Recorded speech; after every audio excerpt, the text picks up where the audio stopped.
Pensar en un terreno en esta zona era muy significativo, porque era apostar al futuro, apostar a la modernidad. Esto estaría marcando una suerte de punto de inflexión o de nuevo acontecimiento en la historia del edificio. La vara que nosotros nos pusimos es las cartas y documentos que a nivel internacional hablan y fijan estas cuestiones de intervención. Siento un compromiso impresionante y estoy muy agradecida la oportunidad que tengo de estar trabajando e interviniendo a este nivel.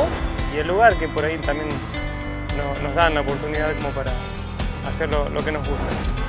Me genera una riqueza emocional muy importante. Teniendo un patrimonio tan histórico este edificio, cuando me dijeron para trabajar y restaurarlo acá, sí, le dije sí. Ya no, me encantó la idea. La manzana histórica de la Universidad del Litoral fue la obra más relevante que hizo, la más importante. Porque el valor no es para mí, sino que es para todos. Y uno que por ahí lo ve desde el punto de vista lírico, uno piensa que, qué sé yo, que pasa a ser parte de la historia del edificio.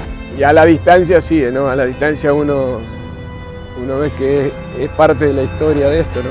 Es un lugar dentro de la ciudad y dentro de lo que es la Universidad Nacional del Litoral como un hito, digamos, el lugar, el ícono, como es el puente colgante para los santafesinos. Bueno. La primera bienal que planteó como desafío, digamos, que el frente de la universidad asuma una Venus hecha en Telgopor. Un símbolo de volver a recuperar el valor de lo que para mí es el sistema de educación universitaria. Parece a nosotros que esto puede ser tomado como ejemplo para otros casos, o sea, entendemos que les va a servir a los que vengan. Esperamos sacar pronto los andamios y que puedan apreciar lo que está quedando esto, que lo vemos todos los días nosotros. Y que la ciudad lo mire, digamos, más detalladamente, lo valore, y yo sé que lo admira por otra parte y lo quiere como algo esencial de la ciudad.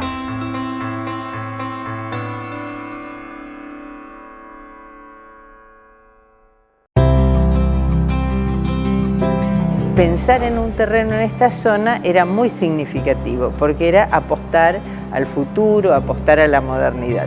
El bulevar tenía menos de 30 años, entonces era un área de nueva urbanización y a la vez porque estaba muy cerca de lo que en ese momento ya se estaba constituyendo como un primer polo para la UNL, que era la Escuela Industrial con la Facultad de Química que se había empezado a construir en el año 1923 aproximadamente. Tres cosas me interesaría destacar que tienen que ver con esta cuestión. Uno es la aurora y el crepúsculo, una cita directa a Miguel Ángel y al Renacimiento, lo cual le da al edificio, digamos, todo un sentido que tiene que ver con la tradición, con lo atemporal. El otro elemento que me parece importante es el del reloj, que obviamente, digamos, es una cuestión que remite directamente al tiempo, al devenir, al paso del tiempo. O sea, recién a mediados del 30 se van a empezar a dar los edificios modernos y entonces nuestro edificio de alguna manera cubre todo un arco temporal muy amplio y a la vez tres tipos de lenguajes arquitectónicos, el eclecticismo académico, el neocolonial y la arquitectura moderna racionalista de fines de los 30. En la manzana histórica se nuclean un poco todos estos valores, porque desde lo arquitectónico es realmente un edificio magnífico, digamos, en su resolución. Quedan a la vista, digamos, los valores arquitectónicos de las resoluciones espaciales, funcionales, estéticas que tiene este edificio. Inclusive también en términos de su inserción urbana, ¿sí? Dentro de la ciudad de Santa Fe es uno de los pocos edificios, digamos, que tiene esta magnitud y que realmente caracteriza o define también el entorno urbano en el cual está inserto. Y el otro aspecto que me interesa destacar es la cuestión de geometría que se ve dentro del edificio. Digamos, hay una recurrencia, hay una repetición en el frente del edificio que nos lleva, digamos, a la geometría. En tanto es una renuncia a lo representacional, digamos, no tiene un significado directo, nos permite la posibilidad de la incógnita, la posibilidad del misterio, la posibilidad de la ambigüedad. El arquitecto Manuel Torres Armengol, que es el autor de este edificio, se da la particularidad, por empezar, de que él está todo el tiempo, a lo largo de todos estos años, pese a que vivía en Buenos Aires, él viajaba regularmente a Santa Fe. La manzana histórica de la Universidad del Litoral fue la obra más relevante que hizo, la más importante, ¿no? a la cual pareciera, digamos, que fue lo que le dedicó más años de su vida. Tenía una gran habilidad como dibujante y era muy obsesivo, así que están, digamos, es decir, se ven todos los dibujos a tinta, digamos, digo tinta en ese momento que era tiralíneas o plumín, ¿no? o pluma. De todos los detalles y las perspectivas. En este momento, en los archivos de lo que era la Dirección Nacional de Arquitectura, hay más de 700 planos de este edificio firmados por él. El proyecto original, es decir, una perspectiva aérea de la manzana, hasta el detalle del ornamento de las columnas o las rosetas, los rosetones o de los muebles, ¿no? Todo, absolutamente todo, digamos, se ven, digamos, tienen los álbumes, está combinado, digamos, lo que son dibujos con lo que son fotos de la obra, de talleres y de fotos de la universidad terminada. De alguna manera su edificio tenía que simbolizar todo ese ideario de la Reforma.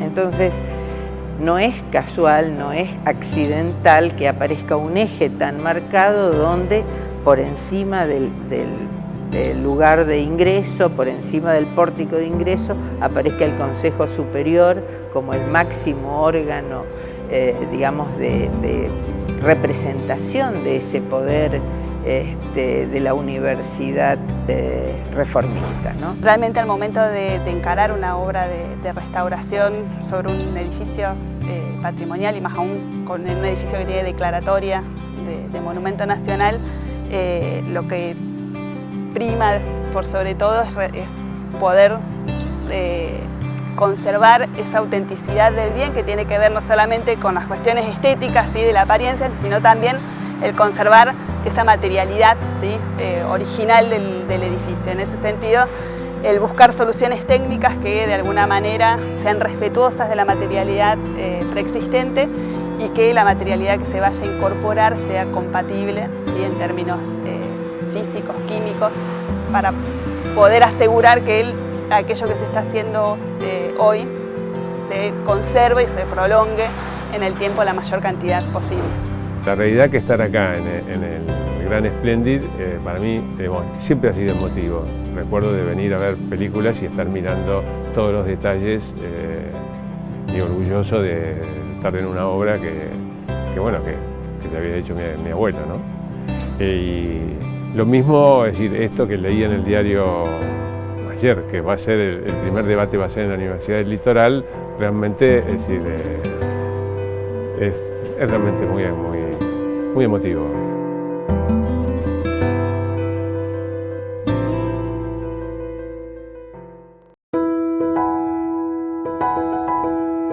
Todos los edificios como los nuestros tienen importancia o son patrimoniales no solo por lo arquitectónico, sino por los eventos de los cuales fueron testigos. Se produce la inundación, que se inunda una mañana prácticamente el grueso, un tercio de la ciudad. Y por supuesto, movilizar más de 100.000 personas en un día produce un desajuste de la estructura familiar muy grande y la familia se quiebra perdiendo contacto entre sus miembros. Bueno, en esa instancia la universidad jugó un rol muy importante. Básicamente fue centrada esa actividad aquí en la sede de rectorado, donde la gente acudía, se conformaban listas de personas buscadas y que buscaban y se promovía el encuentro de estas familias. El rol de la radio, de LTD, fue realmente muy importante, porque también participó y cooperó todo eso, marcando las situaciones de alerta, recibiendo informaciones de los vecinos de la ciudad, dirigiendo los requerimientos o canalizando las necesidades a los distintos ámbitos, muchos de los cuales recayeron en el ámbito de la universidad. En el caso del ciclo del Paraninfo, el ciclo de música del Paraninfo, que fue, digamos, un poco la nave madre, con gente que tenía una gran experiencia en la música popular, como el caso de Enzo Vergesio, Yayo Milanesi y Chela Relievka, que fue el trío, digamos, que me llevó a mí, como secretario de Asuntos Culturales, a entusiasmarme. La primera noche se dio con lo que era la nueva trova rosarina en ese momento, y fue Juan Carlos Baglietto, con la presencia también de Fito Páez como tecladista recién de Juan Carlos, y ellos fueron los que abrieron la primera noche y fue un escándalo, como dice el bolero. Es decir, teníamos el Paraninfo de bote a bote, lo fuimos a buscar al hotel a Juan Carlos y a Fito, y Juan Carlos me dice, ¿todavía no entraron? Le digo, no, ya entraron, estos son los que no pudieron entrar.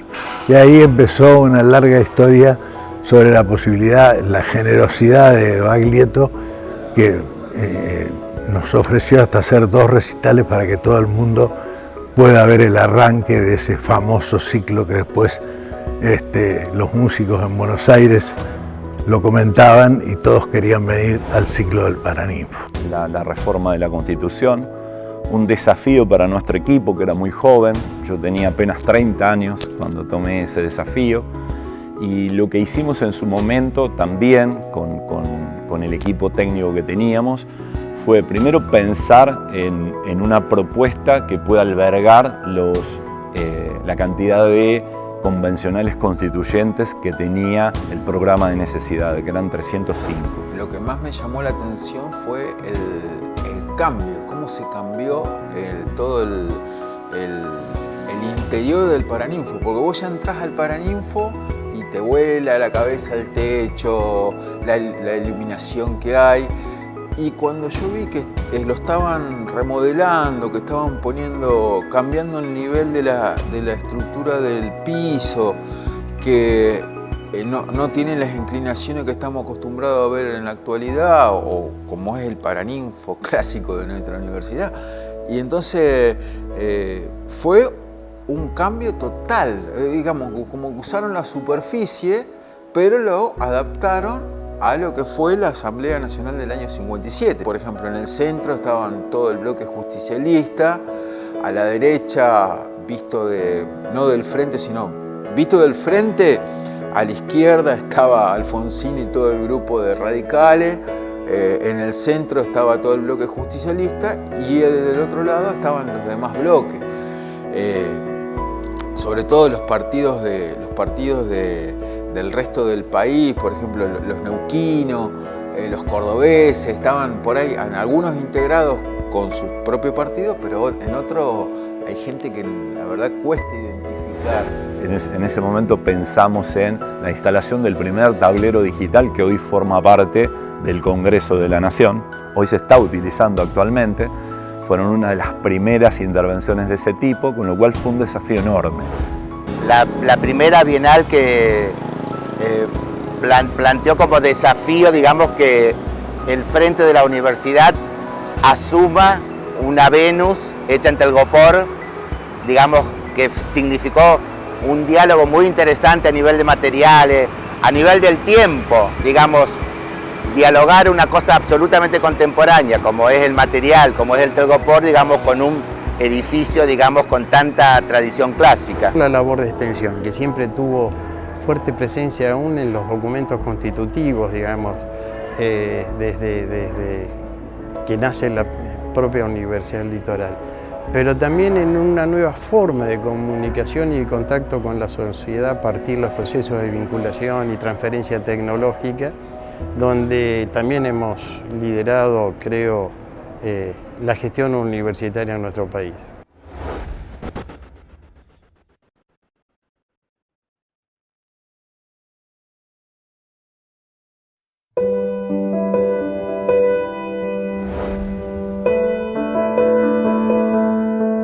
Y la idea de empezar a pensar el centenario de la universidad específicamente 5 años antes, cuando se cumplió los 95, surgió lógicamente del concurso de los distintos actores de la universidad.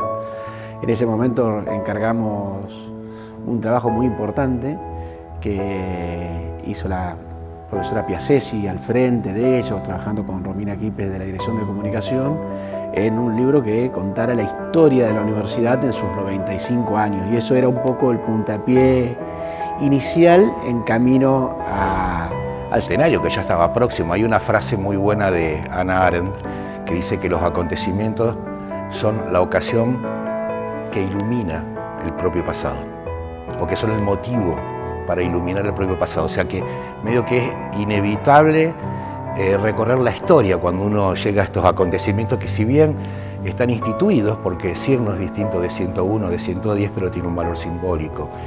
Y en ese contexto, pensar en la recuperación del edificio no solo era parte de una especie de obligación pública como institución del Estado, sino también técnicamente necesario, porque empezaban a verse ya con mucha notoriedad algunos problemas en el edificio. La declaración de Monumento Histórico Nacional, de alguna manera, yo quizás por la propia profesión me pareció que era o nos pareció, mejor dicho, porque no es una decisión individual, es de equipo. Constituimos una comisión de entre 2 o 3 facultades, creo que 3, Derecho, Arquitectura y Humanidades principalmente. Hubo acuerdo de todos los actores, de los decanos en aquel momento en que lleváramos adelante esta iniciativa. Se hizo un trabajo de justificación, de recopilación de fuentes, de material histórico vinculado no solo a la creación sino también al edificio, y concluimos con un documento, un proyecto de ley, y convocamos a todos los legisladores por la provincia de Santa Fe, diputados y senadores. En ese momento el ex rector Mario Barletta lo toma personalmente como un compromiso para gestionarlo y movilizarlo internamente en el Congreso de la Nación. Y así fue como salió. Y si bien esto obviamente nos obliga, pero yo insisto que creo que es no solo es un acto de justicia con el edificio, sino también una manera de asegurarnos su integridad en el tiempo. El trabajo en la universidad es un trabajo de largo plazo. La universidad tiene que ver con los medianos y los largos plazos, no con la inmediatez. Entonces, este proyecto de puesta en valor, de restauración, de poner a la comunidad en todo lo que es el mensaje desde la arquitectura, desde lo histórico, de lo cultural de la universidad, va a trascender seguramente no solo esta gestión, otras gestiones también. Esta es una etapa, la primera etapa de la puesta en valor, tiene que ver con el Frente Sur, tiene que ver algo con el Frente Norte también, pero sin dudas hay mucho trabajo en esta manzana que se va a ir abordando a lo largo del tiempo. Tomamos el desafío de llevar adelante este trabajo, que es uno de los más importantes en nuestra trayectoria. Lo primero que hicimos fue juntar un equipo técnico que esté a la altura de la intervención. La base de todo ese trabajo técnico fue tomando cada vez más el color de un pliego licitatorio. Ese pliego lo pudimos poner a consideración de la Comisión de Monumentos Históricos y de Sitios y Monumentos Históricos de la Nación. Eso nos puso de cara a tener que estudiar mucho, investigar mucho, conseguir información que a veces no era redundante en nuestros propios archivos. Tuvimos que acudir a archivos de la Nación que tienen guardado la totalidad de los planos con los que se hicieron y se proyectó este edificio, y también mucha cantidad de material fotográfico de la época y de los aspectos y las técnicas y los métodos constructivos con que se realizó el edificio. Se definió que se iba a conservar toda aquella materialidad y tecnología original que estuviera aún en buen estado y en servicio, y restaurar o intervenir más específicamente aquellos elementos que no pudieran ser rescatados o que tuvieran un grado de deterioro superior al 40-60% dependiendo del tipo de superficie. Entonces esto nos lleva a pensar en la principal materialidad que presenta la fachada, que es el mortero símil piedra. Entonces lo que nosotros hicimos fue tomar muestras y enviarlas a analizar al LEMIT, que es el Laboratorio de Entrenamiento Multidisciplinar, que está en la ciudad de La Plata, y se hizo un análisis composicional a nivel mineralógico, químico, y también se estudiaron algunos efectos de degradación. Con esa información nosotros nos acercamos, porque tampoco es 100% fiable en un material que ya tiene tiempo, digamos, de evolución, conocer exactamente la composición, pero nos acercamos lo suficiente como para poder diseñar un nuevo material con el cual se iban a hacer las intervenciones. Nosotros dividimos en 5 sectores el edificio.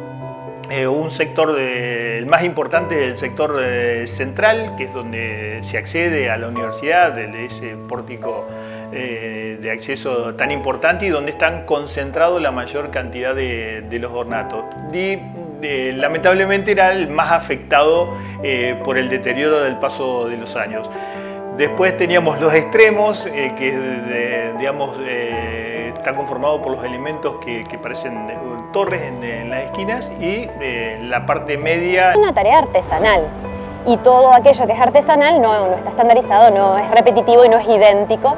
Entonces lo que nosotros nos vamos a encontrar es una restauración hecha a medida, en la que el tiempo va a acomodar, digamos, las diferencias cromáticas, pero sabiendo que la intervención que hicimos es respetuosa tanto de la originalidad como de las cuestiones técnicas y tecnológicas de los materiales y sistemas constructivos del edificio. Si uno lo mira culturalmente y lo que es a través de la arquitectura, a través de lo que expresan no solamente el diseño del edificio, sino también lo simbólico, los espacios, el planeamiento de todo lo que fue pensado y demás, uno encuentra que realmente uno que no es de la disciplina se empieza a enamorar de todo lo que puede representar y todo lo que significa. Esto puesto en valor para los ciudadanos santafesinos y para el país, sin dudas que va a ser algo trascendental.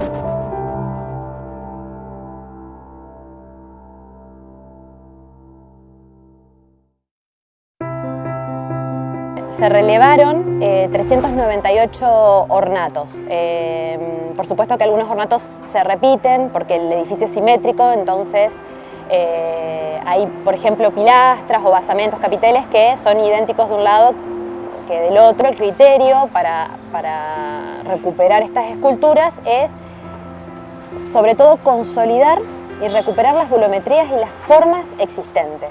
Por ejemplo, no se busca recrear gestos, expresiones o elementos que se hayan perdido y que no tengamos un documento fiel con el cual basarnos para hacer las reintegraciones.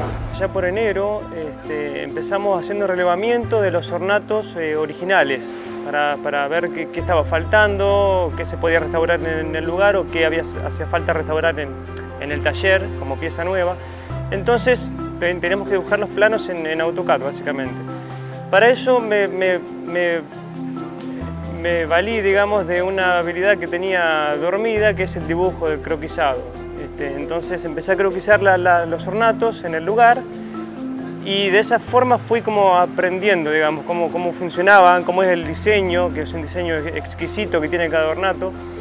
Y de esa forma pude ir ayudándome también con fotografías, ya después sentarme en la computadora y dibujar esos planos en 2 dimensiones de los ornatos. Encontramos con niveles de erosión muy grandes, con mucha investigación de parte de nuestros compañeros y de los arquitectos que tuvieron que encontrar todo lo que es la información y fotografías viejas que había y registros fotográficos sobre todo, porque había formas que no las teníamos en cuenta, que no sabíamos, no teníamos otra referencia.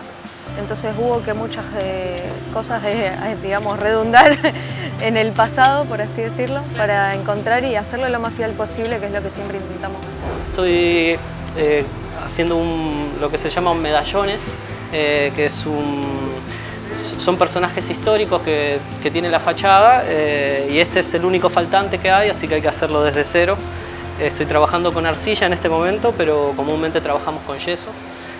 Pero como tiene otro grado de dificultad, es un rostro con muchos detalles, se facilita un poco con este material.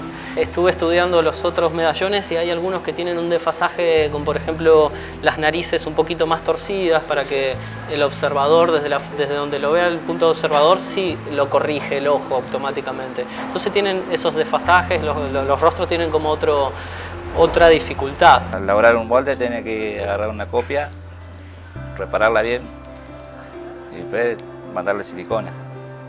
Segundo paso.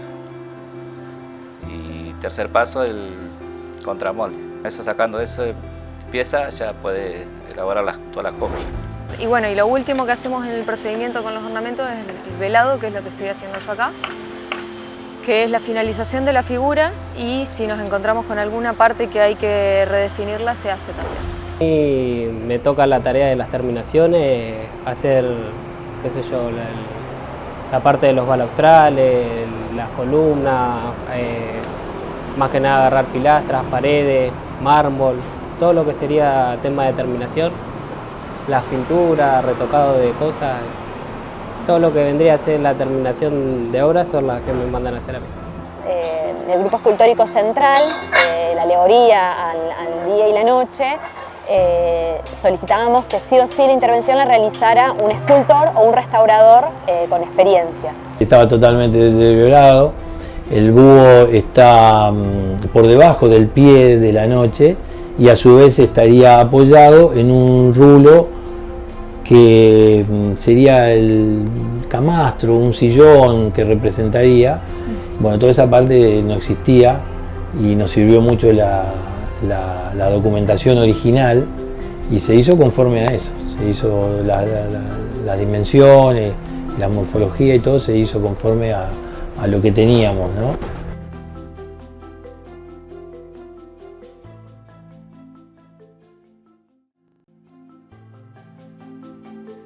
En particular el Paraninfo, que es el ámbito de nuestra asamblea universitaria, es el ámbito de la reforma, del reformismo y de nuestro gobierno universitario. El autor del proyecto puso su impronta personal, puso toda su influencia española y en particular tiene aspectos de la arquitectura, de influencias de la arquitectura morisca, además del neocolonial español. Vemos el neocolonial español reflejado en todo lo que es el hierro forjado, la utilización del hierro, las lámparas son netamente españolas y vemos un acercamiento y una influencia marcada de la arquitectura morisca en el uso de los colores y en el artesonado del cielo raso. Son muy importantes, son estridentes y le dan un toque sensacional, un toque muy particular que lo hace único, ¿no? El uso del dorado, el celeste en la combinación con el borrabino.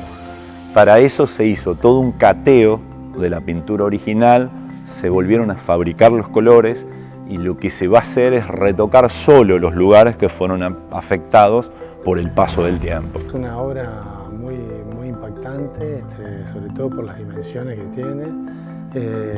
Y el análisis de las patologías, eso es algo que lo estamos también viendo sobre la marcha a través de una intervención que voy a hacer a nivel cromático para reconstruir un poco las partes faltantes debido a algunos problemas que han ocasionado las filtraciones o algún problema por ingreso de agua pluvial o bien por alguna otra cosa, pero bueno, la restauración es una intervención muy técnica donde la mano del restaurador tiene que pasar lo más desapercibida posible, por lo cual en ese sentido el respeto tiene que ser absoluto, ¿no es cierto? El restaurador no puede dejar su huella en la obra de otro. El acontecimiento en especial del debate presidencial, el recinto va a permanecer en condiciones originales, se va a hacer una pequeña adaptación del escenario, del estrado, para que puedan convivir todos los candidatos y se pueda hacer en forma ordenada. Y en el propio recinto se está llevando adelante una puesta en valor, un lavado con un sistema especial de crío lavado que se trata de un lavado por hielo seco, que de alguna manera lo vuelve a la condición original, sacándole todos los agregados de la contaminación del ambiente, los hongos, el smog que queda.